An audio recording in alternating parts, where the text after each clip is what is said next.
So thanks to Phil for letting me check out this. The Fender 1964 Stratocaster was refinished. It's got a fairly substantial neck. Feels maybe a little bit bigger than like a medium C. Clay dots. It's got the double Clusen tuners and black bottom pickups, I think. Anyway, plays better than I expected. I mean, he had said to me he's got guitars that play better than this, he thinks, and you know, stay in tune better and easier to play. The frets have been re-radiused at 9.5, so kind of feels kind of similar to play to like a Fender Custom Shop. Most of those are 9.5, I believe. I mean, the question is, A, could you afford one of these? Myself personally, no.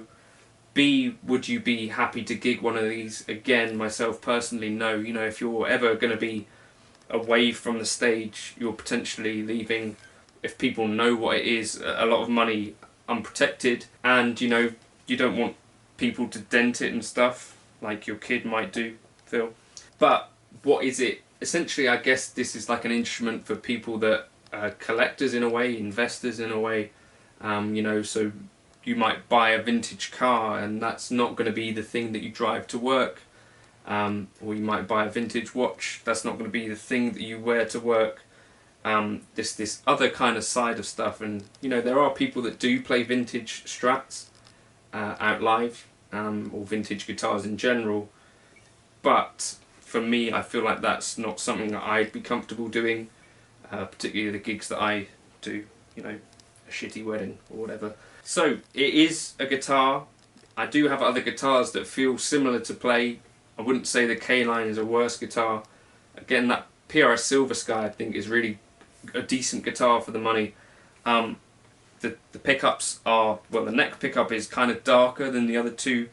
The bridge pickup has quite a lot of sizzle to it. And I felt like this guitar sustained a little bit more than the other two guitars. A really good instrument, really fun to play. Am I going to go out and get a vintage Strat?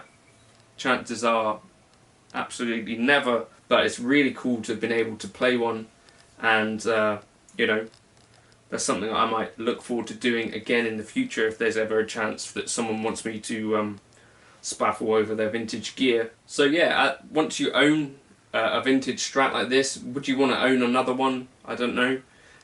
You become sort of like the protector of this instrument, I guess, and a really special piece of kit. And you know, also I think it must be quite stressful to go out and buy one of these, and you've got to go through jumping all the hoops of checking out whether it's legit or not.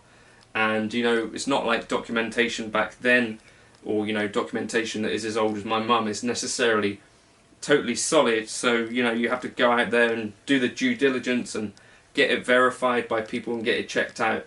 I think to me that sounds like a lot of stress, and that for me is why I wouldn't necessarily go out and buy a vintage Fender, Stratocaster, or any vintage instrument.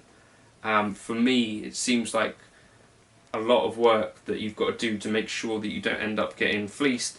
But you know, there are people out there that can help with that, I guess. And if you can afford to do this sort of thing, then why not? I'm sure these sorts of things are going to hold their value and increase over time. Vintage guitars are super popular, and I guess now people are starting to catch on to the idea of 70s guitars. I mean, a pre-CBS Fender was considered kind of the holy grail not very long after they were first built, as far as I'm aware. So you know, when Eric Johson was playing a vintage Strat back in the 80s or 90s, those weren't old guitars then, even particularly, whereas you know, now it's sort of like a 60-year-old guitar nearly. So you could probably find 30-year-old guitars, which are what, you know, people, when the idea of a vintage Strat first became kind of fashionable, you could find a 30-year-old Strat probably for quite good money, particularly if you can get something, you know, from the 1990s. Whether there are good ones from there, I don't know. Maybe like an Avery or something. Let me know in the comments. So if you're a vintage Strat person, great to hear your experience. This is, again, my first time playing this kind of guitar. It's a really cool instrument. Guitar.